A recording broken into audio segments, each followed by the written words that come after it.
ഞാൻ കൊച്ചിയിൽ മാരിയയിൽ ഒരു ദിവസം സ്റ്റേക്കേഷന് പോയിട്ടുണ്ടായിരുന്നു കേട്ടോ. So this is everything I did there. നമുക്ക് ചെക്ക് ഇൻ വന്നത് 3 മണിക്കാണ് കേട്ടോ. അങ്ങനെ നേരെ ചെക്ക് ഇൻ ചെയ്യാൻ ദിസ് ഇസ് ആർ റൂം. എനിക്ക് ഫാൻസി ആയിട്ട് തോന്നിയത് ഈ ഓട്ടോമാറ്റിക് കർട്ടൻസ് ആണ് കേട്ടോ. ഓപ്പൺ വിൻഡോസ് ഒക്കെ ആയിട്ട് നല്ല വ്യൂ ആയിരുന്നു. Then the bathroom was also really good. കുറച്ചൊരു റെസ്റ്റ് ചെയ്തിട്ട് ഞങ്ങൾ നേരെ ലുലുവിലേക്ക് പോകാമെന്ന് വിചാരിച്ചു. കാരണം ഒരു ഏർലി ലഞ്ചൊക്കെ കഴിച്ചുകൊണ്ട് കുറച്ച് വിശന്ന് തുടങ്ങി. അങ്ങനെ ഞങ്ങൾ നേരെ താഴേക്ക് ഇറങ്ങി ബഗ്ഗിയിൽ ലുലുവിലെത്തി.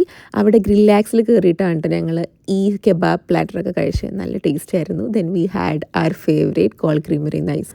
പിന്നെ തിരിച്ചെത്തി നേരെ നമ്മൾ സ്വിമ്മിങ് പൂളിലേക്ക് പോയി. കാരണം പൂള് കണ്ട അപ്പം ചാടണം. നല്ല മഴയൊക്കെ ആയിരുന്നു കേട്ടോ ആ ടൈമിൽ. അങ്ങനെ പെട്ടെന്ന് ചേഞ്ച് ചെയ്ത് സ്വിമ്മിങ് പൂളിൽ 1 മണിക്കൂർ എന്തോ നമ്മൾ സ്പെൻഡ് ചെയ്തു. പിന്നെ തിരിച്ച് റൂമിൽ വന്ന് സ്കിൻ കെയർ ഒക്കെ ചെയ്ത് ഞങ്ങൾ നേരെ പോയത് നമ്മുടെ ഡിന്നർ കഴിക്കാൻ വേണ്ടിയിട്ടാണ്. ഇവിടെ കൊച്ചി കിച്ചണിലാണ് നമ്മൾ ഡിന്നർ ഉണ്ടായിരുന്നത്. The food was really good. നമ്മളെല്ലാം കുറച്ച് വീതം ട്രൈ ചെയ്തു. അവസാനം പൊട്ടാറായിട്ട്. പിന്നെ ഡെസേർട്ട് സെക്ഷനും കൊള്ളായിരുന്നു. ലാസ്റ്റാണ് നമ്മൾ ചാട്ട് കൗണ്ടർ കണ്ട് അവിടുത്തെ ഒരു പാപ്പി ചാട്ടും കൂടി കഴിച്ച് നമ്മൾ ഡിന്നർ അവസാനിപ്പിച്ചു. അങ്ങനെ നേരെ റൂമിലെത്തിയൊരു ഫിലിമും കണ്ടു കിടന്നു.